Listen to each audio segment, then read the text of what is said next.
L'instant de l'actualité mondiale sur Cam News 24, mesdames, messieurs, bonjour à tous et bienvenue sur International. Ghislain Cougan, merci d'avoir accepté d'être là. Au plaisir, Donald. Et c'est comme toutes les semaines sur Cam News 24 à travers votre émission internationale. Aujourd'hui, nous parlons de l'élection du président de la BAD où le député Saleh Kebzabo contredit Maria Mahamat Nour, ministre du Plan et de la Coopération internationale du Tchad, au sujet du soutien de certains États voisins pendant l'élection du bureau exécutif de la BAD. Contrairement à certaines contre-vérités véhiculées par certaines presses sur le vote du Cameroun contre le Tchad, les autorités tchadiennes précise que le Cameroun a soutenu le candidat du Tchad pendant les 6 tours. Et tout de suite, on se pose la première question. Alors, finalement, qui dit la vérité? Je pense qu'on peut comprendre les positions des uns et des autres. L'opposant, le chef de file de l'opposition tchadienne, qui est d'ailleurs député à l'Assemblée nationale du Tchad, s'inscrit dans sa logique d'opposant. Et maintenant, pendant la ministre des Relations extérieures ou alors de la coopération internationale du Tchad aussi s'inscrit dans une dynamique en tant que porte-parole du gouvernement, en tant que chef de délégation tchadienne pour ce qui était de ce vote au niveau de la BAD, dont on peut comprendre les positions des uns et des autres. Maintenant, en tant que journaliste et surtout après avoir eu certaines informations relevant de sources beaucoup plus fiables, il était indiqué auprès des sources et des ressources très introduites qu'effectivement le Cameroun aurait voté pour le candidat malien, et ce en violation justement des directives de la CEMAC et de la CEAC. C'est à ce niveau que la question peut se poser. On ne peut pas véritablement aujourd'hui dire très clairement de manière officielle pour qui est-ce que le Cameroun a voté, mais il se dit qu'il n'y a jamais de fumée sans feu. On peut comprendre la position du ministre de la coopération internationale tchadienne qui fait part de ce que le Cameroun, durant tous les 6 tours, a voté pour le Tchad. Mais il y en a également qui précisent clairement que le Cameroun a voté plutôt pour le candidat malien. Alors, ceux qui estiment que le Cameroun a voté pour le candidat malien, ils se basent certainement sur les informations, comme vous l'avez dit tout à l'heure, qui est tirée de certaines sources plus ou moins fiables. On parle de Twitter, où un journaliste camerounais qui était dans la salle aurait donné l'information selon laquelle le Cameroun a effectivement voté contre le Tchad. Est-ce qu'il faut se fier à ce tweet? Bien, je pense que c'est difficile ici. Le problème, la question, c'est maintenant la crédibilité que l'on accorde à ce journaliste-là. Il me semble que c'est un journaliste respecté qui a des sources très introduites. Le problème, ou alors la question ici, c'est la capacité de ce journaliste-là, son carnet d'adresse. Il me semble qu'il a un carnet suffisamment conséquent. À partir de ce moment, on peut estimer qu'il a raison. Maintenant, il s'agit quand même d'un gouvernement, le pouvoir tchadien. Est-ce que Madame la ministre, elle est quand même la chef, si vous voulez, de la délégation tchadienne? Elle est au fait. Donc, elle peut donc également être prise ici comme caution pour dire que non, le Tchad, le Cameroun a voté pour le Tchad. Mais la question maintenant, c'est quelles seraient les conséquences? Qu'est-ce qu'on veut nous faire comprendre? C'est aussi, je pense que c'est le pendant de la question qui me paraît pertinent à analyser. À supposer, à accepter que le Cameroun ait voté contre le Tchad, qu'est-ce que le député tchadien veut nous faire comprendre ou entendre? Justement, ensuite, donc, à cette affaire de vote, bon nombre de Tchadiens pensent que les Camerounais, les Nigérians, les Maliens sont des ingrats qui ne rémunèrent pas à sa juste mesure le sang tchadien versé pour leur liberté. Ce propos voudrait illustrer quoi? Beaucoup de choses. Je pense qu'au départ, il faut comprendre le contexte. Il s'agissait du vote pour ce qui est de la présidence de la Banque africaine de développement, la BAD. Il y avait des candidats. Il y avait un candidat pour l'Afrique centrale qui était le candidat tchadien. Il y avait un candidat pour l'Afrique occidentale, plusieurs. Le Nigeria qui avait un candidat, le candidat Adesina qui a d'ailleurs remporté l'élection. Il y avait également le candidat malien. Voilà sur ce tableau. Puisque le Tchad intervient militairement au Mali, le Tchad estime que le Mali devrait lui faire cette fleur-là. Le Tchad également intervient au Nigeria. Le Tchad estime que le Nigeria devrait lui faire cette fleur. Le Tchad intervient au Cameroun, puisque le Tchad aide le Cameroun pour batailler contre Boko Haram. Le Tchad prend cela comme une trahison. Ça fait d'autant plus mal pour le Tchad que le Tchad estime que le Cameroun, parce que le Nigeria est en guerre, et le Nigeria on peut comprendre la position du Nigeria parce que le Nigeria présente lui aussi un candidat. Donc le Tchad peut fermer les yeux sur le Nigeria. Le Mali aussi, bien qu'accueillant les soldats tchadiens, à un candidat. Il est difficilement concevable pour le Nigeria et le Mali qui présentent des candidats de voter un candidat autre que leur candidat. Maintenant, la question se pose sur le Cameroun. Pourquoi? Parce que le Cameroun, ne présentant pas de candidat, du point de vue du Tchad, était obligé de voter pour le Tchad.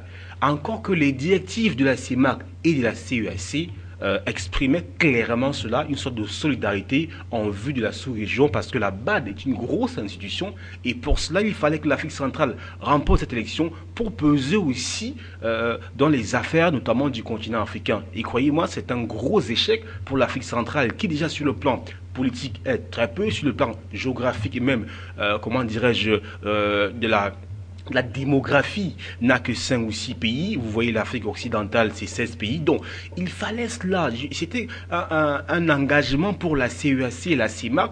Et cette institution voulait à tout prix et peut-être à tous les prix remporter cette élection. Malheureusement, il faut aujourd'hui trouver les boucs émissaires par-ci, par-là. Sans vouloir lire dans la boule de cristal, qu'est-ce qui aurait motivé le Cameroun à voter donc pour le Mali s'il n'a pas voté pour le Tchad? Je pense que le Cameroun a une façon de procéder. Le Cameroun est un pays prudent, est un pays attentiste un peu, est un pays qui suit, un pays un peu follower, un pays qui suit. Et le chef de l'État camerounais, c'est quelqu'un qui aime jouer dans la cour des grands, de ceux qui gagnent. Rappelez-vous très bien, pour mémoire, on se rappelle de la brouille entre Laurent Gbagbo et Alassane Dramane Ouattara. L'ambassadeur de Côte d'Ivoire au Cameroun, qui avait été nommé par Laurent Gbagbo, a mis longtemps avant d'être extradé, avant d'être relevé de ses fonctions, justement par le président Ouattara. Or, le président Ouattara avait pris fonction, avait mis long, et le chef d'État n'a pas voulu très rapidement se prononcer sur la question. Donc, le Cameroun, c'est un pays, Paul Biya a dû... La diplomatie camerounaise a dû évaluer quel était le candidat le mieux placé. Je précise que la France également a voté pour le candidat malien. Alors vous comprenez qu'avec l'appui de la France qui vote pour le candidat malien, et bien évidemment le candidat malien était bien parti. Et le Cameroun joue avec les gagnants. Maintenant, on peut interroger la démarche, le Tchad, maintenant la diplomatie entre le Tchad et le Cameroun, si tant que il faut qu'on arrive à établir qu'effectivement le Cameroun a voté contre le Tchad. Restons donc sur ce schéma diplomatique avec le député Salah Kebzabo qui pense que le président Déby doit revoir sa diplomatie et toute sa conception des relations extérieures. Cela pourrait-il affecter les relations diplomatiques entre le Cameroun et le Tchad?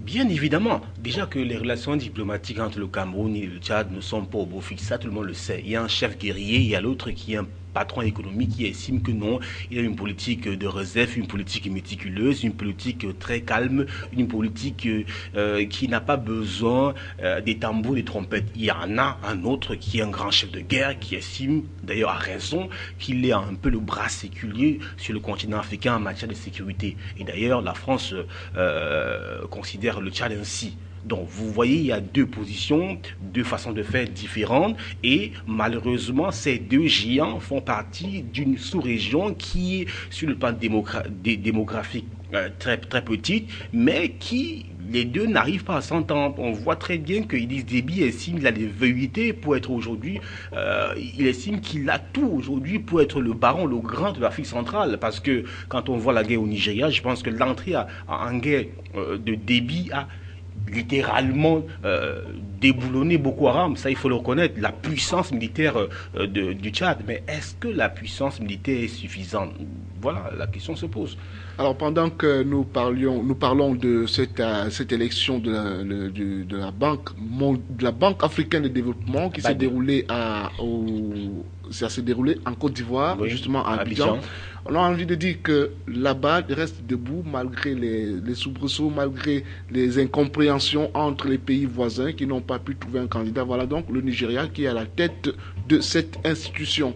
Allons-y maintenant au Rwanda, alors que depuis plusieurs semaines, le Parlement rwandais dit avoir reçu des pétitions spontanées de plus de 2 millions de Rwandais appelant le président Paul Kagame à se représenter. Washington se prononce en faveur de l'élection d'un nouveau président en 2017. Alors, c'est la première fois que les États-Unis, autrefois très proches de Kigali, expriment de manière aussi claire leur position à l'opposition d'un éventuel troisième mandat de Paul Kagame. C'est la première fois. Bien évidemment, c'est la première fois. Et ce qui peut amener à réfléchir, c'est que les États-Unis se sont toujours inscrits dans une dynamique d'accompagnement du président Paul Kagame aujourd'hui. Et on comprend difficilement le volte-face des Américains. Mais on peut également comprendre cette mise en garde des États-Unis de par l'envergure des événements qui sont produits sur le continent africain, avec le cas burkinabé, avec ce qu'on voit aujourd'hui au Burundi, avec le dialogue entamé par le président du Congo-Brazzaville, avec ce qui se passe au Congo-Kinshasa, ce qui est en train de se préparer au Togo. Donc tous ces événements automatiquement ont amené les États-Unis, qui d'ailleurs ont toujours prôné leur volonté pour une alternance au pouvoir. Vous vous souvenez très bien qu'avant l'éviction par la rue du président burkinabé, il avait participé à un sommet aux États-Unis où John Kerry avait très clairement fait comprendre au président africain qu'il n'était pas judicieux aujourd'hui de modifier la constitution pour s'éterniser au pouvoir.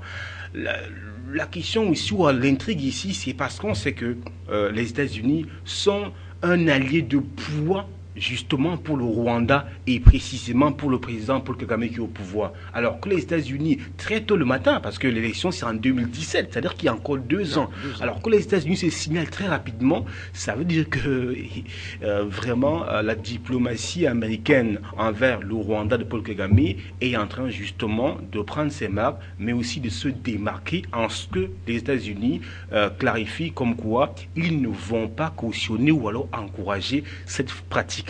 Alors pourquoi cette réaction des États-Unis alors que le président rwandais n'avait jamais ouvertement dit qu'il était candidat à sa propre succession? Parce que le continent africain, et notamment les présidents africains, sont coutumiers du fait.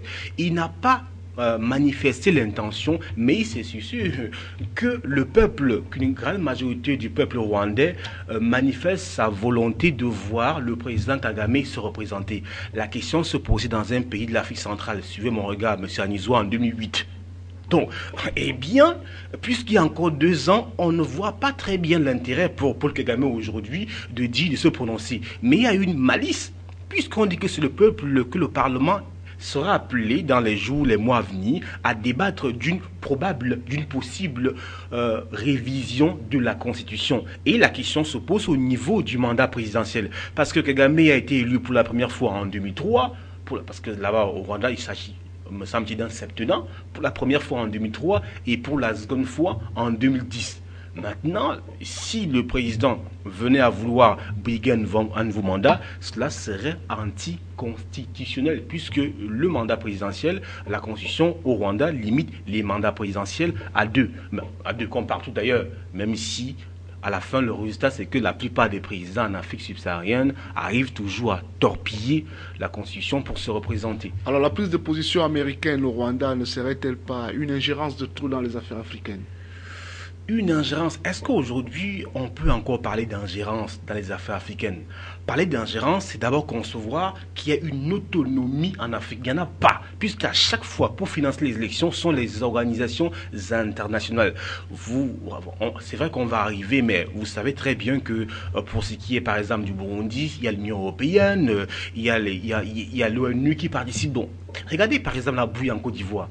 C'est parce que ce sont les Nations Unies qui envoient les soldats, qui envoient une mission de supervision, la francophonie. Donc l'Afrique ne peut pas aujourd'hui parler d'autonomie quand elle n'a pas les moyens, quand elle ne mobilise pas les moyens financiers, logistiques pour justement s'occuper de son processus électoral du début à la fin. Il est difficile de parler d'autonomie. Ce serait comme jeter de la poudre aux yeux des Africains. Ça reste tout de même étonnant si le peuple, si le président qui veut se présenter à la légitimité du peuple, pourquoi s'opposer?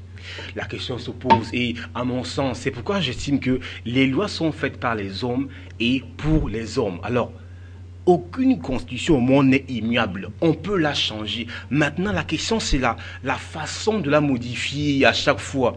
Est-ce que ces présidents qui font 25-30 ans au pouvoir, qui estiment toujours que non, j'ai encore quelque chose à faire, il me faut maintenant m'intéresser aux infrastructures, le mandat qui est écoulé, je me suis intéressé à l'énergie, et après quand il finira les infrastructures, il dira que non, maintenant il faut que je me penche sur, je sais pas moi, sur l'eau, sur l'environnement. Vous voyez, à chaque fois, il y a un mobile, il y a un argument qui est brandi pour susciter, pour détourner ou alors faire part de ce qu'on a besoin quand on est au pouvoir d'un nouveau mandat d'une nouvelle confiance du peuple.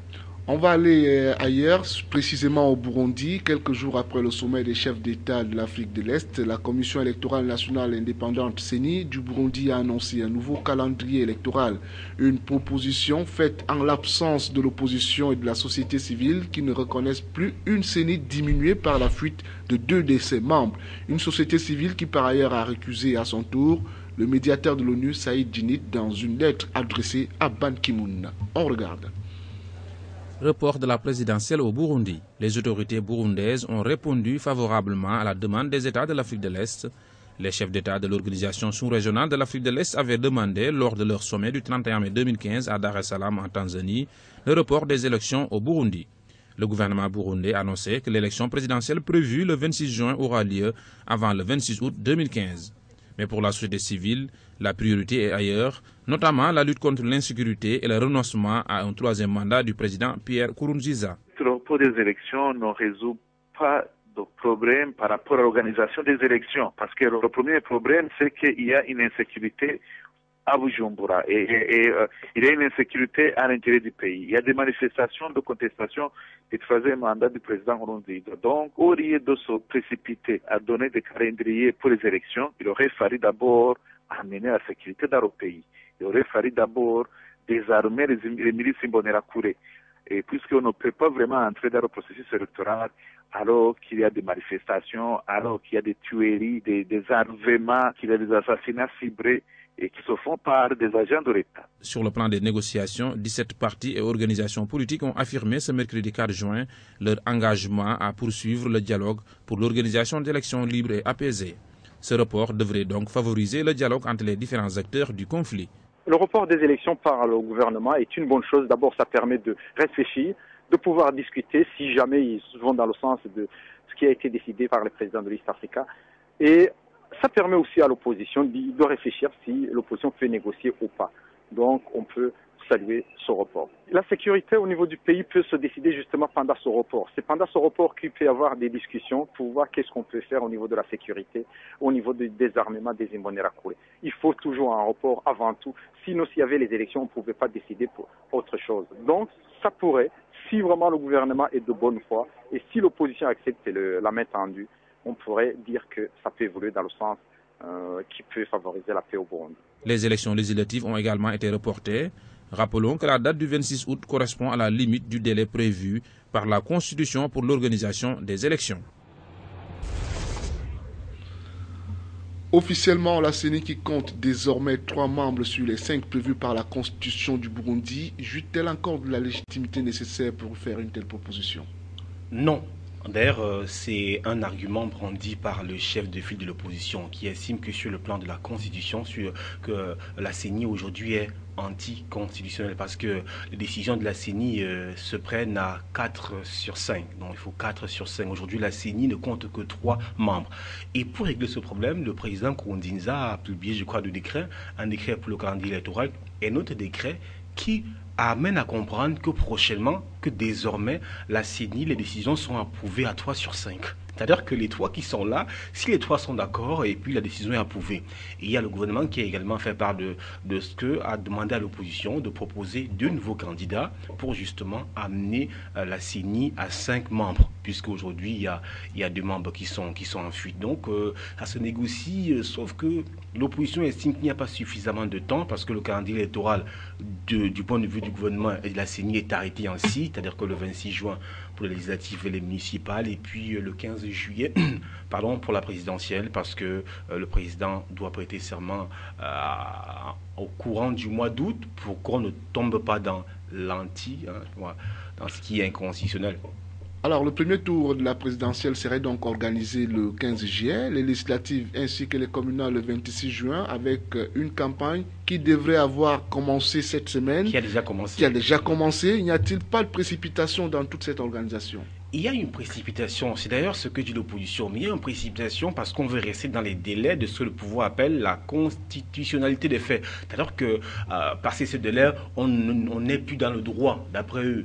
Maintenant, à partir de ce moment, et je pense que Mais il y a aussi deux positions qu'il faut analyser dans cette situation. Il y a la position de la communauté internationale ici qui a été légèrement battue en brèche par l'Union africaine. C'est l'une des rares fois où on se rend compte que l'Union africaine travaille de manière à être autonome, comme vous avez essayé de signifier tout à l'heure, parce que si l'Union européenne, si l'Union africaine s'était unilatéralement accrochée à ce que disait la communauté internationale, alors on ne devait même pas arriver à l'élection présidentielle en 2015. L'Union européenne, l'Union africaine a juste demandé un report d'1 mois et demi. Et c'est ce qu'a fait justement le gouvernement burundais pour amener l'élection maintenant au 15 juillet. Donc pour l'Union africaine, il n'était pas question justement d'annuler.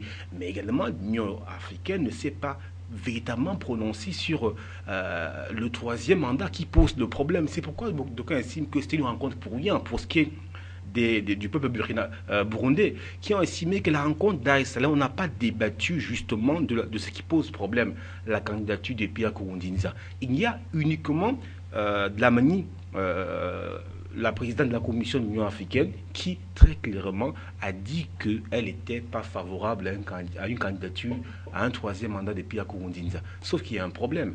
L'Union africaine a des textes, d'ailleurs la charte, je crois, de la démocratie, des élections, de la gouvernance, qui dit notamment qu'on peut menacer un pays qui ne respecte pas le principe, notamment la limitation des mandats. Sauf qu'il y a un problème. Aujourd'hui, l'Union africaine a un président en exercice, qui est Robert Mugabe. Robert Mugabe a son 6e mandat. Alors, vous voyez, vous connaissez la veuve de Mugabe, lui qui estime que l'Afrique a sa façon de se gouverner, l'Afrique doit s'africaniser si on veut. Alors, lui, à la tête de l'Union africaine aujourd'hui, président en exercice, il a son 6e mandat. Alors, vous pensez qu'on va attaquer un président qui essaie de briguer seulement un 3e mandat? Ça va être difficile. Donc... Alors, est-ce que c'est cela qui explique l'absence de la société civile et l'opposition burundaise aux assises, justement, qui se sont déroulées à Bujumbura, lorsque la CENI déclare que lorsque la CENI donne le nouveau programme électoral, le nouveau calendrier électoral? Bien évidemment, l'opposition et la société civile, ces gens-là comprennent que tout est plié d'avance, puisqu'on va à l'élection présidentielle. Parce que la question cruciale, c'était la question du 3e mandat. Pour l'opposition, le préalable, c'est que le président burundais ne doit pas se représenter ou alors se présenter pour un autre mandat. Or, pour les pairs de l'Union africaine, de manière collégiale, là n'était pas la question. La question était au niveau du report pour permettre de préparer de manière efficace et efficiente l'élection présidentielle. Ça veut dire que les présidents africains ne sont pas... Donc implicitement, ils soutiennent la candidature, la 3e candidature de Nkurunziza. Ils estiment que ce n'est pas automatiquement quelque chose... Ils n'ont pas le même regard par rapport à l'extérieur, par exemple. Ils se rendent compte que partout sur le continent, cela se fait. Non pas qu'ils prônent. C'est pourquoi j'ai trouvé un peu bizarre, entre guillemets, les déclarations de la présidente de la commission, la sud-africaine, qui, à son nom propre, a dit que non, elle n'était pas favorable, notamment à une 3e candidature. Mais l'Union africaine elle-même, qui est quand même une institution, ne s'est pas explicitement prononcé sur la volonté, l'illégalité ou pas d'un troisième mandat du président Nkurunziza. Restons donc au Burundi quand je m'en vais vous proposer d'écouter cet extrait du principal opposant au président Nkurunziza. On écoute. On n'a même pas l'espoir que les médias puissent fonctionner normalement. En calendrier, lorsqu'on ne voit même pas la présence, où on ne sent même pas l'espoir qu'il y aura présence des observateurs neutres. En calendrier, lorsqu'on voit que décidément, il n'y a rien qui est fait dans le sens d'apaiser les esprits. Ça, c'est quel genre d'élection? Il y a cette histoire des miliciens. Qui est-ce qui va les désarmer? Puisque c'est la recommandation du sommet. Je ne crois pas que ce sont les policiers du Burundi ou quelqu'un d'autre qui pourra le faire. Et je ne vois même pas le président Nkurunziza ordonner ses troupes à aller désarmer ces Imbonerakure. Et quand on voit ces Imbonerakure arborer l'uniforme ou le treillis des militaires et des policiers, porter les mêmes armes que ces corps de défense et de sécurité, qui peut croire à la sécurisation des élections par ces corps-ci? L'heure semble donc à la crispation après l'espoir d'une relance du dialogue au Burundi suscité par le sommet des chefs d'État du 31 mai à Dar es Salaam. C'est la crispation totale? Non, je pense que Ou alors le dialogue s'éloigne? les conditions du dialogue ne sont pas clairement établies, mais je pense qu'on ira à l'élection présidentielle parce que quand vous écoutez les opposants, ils disent que les conditions ne sont pas réunies parce qu'ils ont leur préalable. C'est-à-dire que débattre justement du troisième mandat de Pierre Nkurunziza seulement, c'est vrai que l'Église catholique s'est désintéressée, l'Union européenne est partie, mais il y a les observateurs de la mission de l'ONU qui sont là, qui d'ailleurs vont travailler à superviser les élections. Ça veut dire au moins qu'il y aura, qu'on le veuille ou non, un semblant de crédibilité. Et aussi, la police du Burundi accuse les médias, notamment les médias étrangers, de créer la polémique, notamment de jeter de l'huile sur le feu pour justement paralyser le pays, comme quoi il n'y a véritablement pas de quoi craindre pour ce qui est des élections communales, législatives et bien évidemment l'élection présidentielle. Alors si la campagne électorale a démarré de ce côté-là depuis mercredi, ça veut dire que le pays a retrouvé ses marques, c'est la paix totale? Oui, vous savez, on ne peut pas retrouver la paix totale aussi rapidement, mais je pense que le pays va subir cette élection, va partir. Maintenant, on va s'interroger au niveau de la participation, on verra, et puis après on tirera les conséquences, parce que tel que le gouvernement en place est parti, le gouvernement va automatiquement, avec la CENI, organiser les élections, et après, je pense qu'il serait intéressant pour chaque partie prenante d'en tirer les leçons. Comment faire? Ne pas participer comme c'est le cas partout et puis après venir dire non, on aurait dû participer et regretter. Je pense que c'est maintenant à chaque partie prenante d'avoir la conscience politique et de savoir quoi faire pour justement ne pas regretter le cours de l'histoire. Cap sur le Niger, où les populations contestent vivement la hausse des taxes et le coût très élevé des denrées de première nécessité, à l'approche du Ramadan, des bouleversements qui seraient survenus à la suite de certains privilèges accordés à des firmes étrangères. Concrètement, que se passe-t-il au Niger? Il s'agit au Niger de la résurgence d'un vieux problème. Vous savez très bien que par le passé, les populations nigériennes ont manifesté contre les entreprises françaises, notamment Areva, qui aujourd'hui exploite l'uranium au Niger depuis plus de 50 ans, qui est un monopole, permettez l'expression, absolue sur l'exploitation de l'uranium au Niger. Et on estime qu'il n'y a pas une bonne redistribution par rapport aux populations nigériennes. Donc la question se pose, les populations ont estimé qu'il y a une malgouvernance au Niger et ils ont décidé de prendre d'assaut les rues pour manifester leur ras-le-bol en disant par exemple Abba Bolloré, Abba Areva, Abba le gouvernement, notre patrie avant tout. Pour ce qui est de Bolloré, c'est parce que le gouvernement a passé en 2014, je crois, un accord avec Bolloré et Bolloré a donc la même mise de monopole sur la pratique des activités douanières sur les deux plus grands pôles de douane dans la capitale Niamey. Ça fait que finalement, les taxes se sont vues connaître une inflation, une hausse, autant pour moi, ce qui notamment touche le commandant mortel, c'est-à-dire que les ménages nigériennes. Et également, avec Areva, il y a une série de délestages qui se fait sentir au Niger, parce que le Nigeria voisin, parce que c'est le Nigeria qui alimente le Niger en électricité, et donc tout cela crée une bruit, à ajouter notamment au climat, à ajouter à ce que les Nigériens voient à côté d'eux, voir comment il y a, puisqu'il convient également de préciser que l'élection présidentielle aura lieu au Niger en 2016 également. Donc vous voyez que tous ces pays africains ont en tête le spectre de l'élection présidentielle. Il n'y a pas un pays africain, la plupart aujourd'hui, est habité par l'idée de l'élection présidentielle et les populations estiment qu'il faut manifester aujourd'hui qu'avec l'élan du Burkina Faso, il est intéressant aujourd'hui de surfer sur la vague et puis de bousculer les lignes pour amener les décideurs à repenser leur politique, notamment sur le plan de la gouvernance. Alors qu'est-ce qui explique ce désamour désormais établi entre ces groupes occidentaux et les peuples de l'Afrique subsaharienne? Il n'y a pas quelque chose. Je pense que ce désamour a toujours existé. Sauf qu'aujourd'hui, on l'exprime suffisamment. Il y a aujourd'hui suffisamment de médias indépendants sur le continent qui permettent aux uns et aux autres de voir aussi la réalité. Une autre réalité qui, par le passé, n'était pas toujours révélée. Par le passé, il y avait une vision unilatérale de la réalité africaine qui venait de l'extérieur. Aujourd'hui, il y a les médias africains indépendants qui ont la capacité stratégique et même aussi logistique d'aller au corps des les événements et puis de les retransmettre pour que chacun puisse par lui-même se faire une idée de ce qui se passe sur le continent. Donc, ce désamour pour les films étrangers a toujours existé, sauf qu'aujourd'hui, les regards sont braqués dessus et les Africains prennent de plus en plus conscience de ce qu'ils sont surexploités, qu'il n'y a pas une redistribution. On peut pas comprendre qu'Arriva exploite l'uranium au Niger depuis 50 ans et qu'aujourd'hui, il n'y ait pas une amélioration dans les conditions de vie, justement, des Nigériens qui se plaignent par-ci et par-là. Alors, les contestations sous-évoquées interviennent peu avant le début du Ramadan. Cela pourrait-il avoir une incidence sur le quotidien des fidèles musulmans? Bien sûr, s'il y a les contestations, c'est parce que les musulmans aujourd'hui ne comprennent pas, sont inquiets à l'idée justement de passer le Ramadan. C'est quand même beaucoup de jours. Et vous savez qu'en période de Ramadan, il faut suffisamment se nourrir. Parce qu'il y a un sacrifice qui est fait, il y a on passe des heures sans rien consommer. Il faudrait qu'après on puisse, si vous voulez, qu'on puisse véritablement consommer. Et en évaluant le portefeuille avec la hausse des taxes, les populations s'interrogent comment est-ce que nous allons passer ce mois de Ramadan avec justement la cherté de la vie qui aujourd'hui est de plus en plus palpable sur notre pays.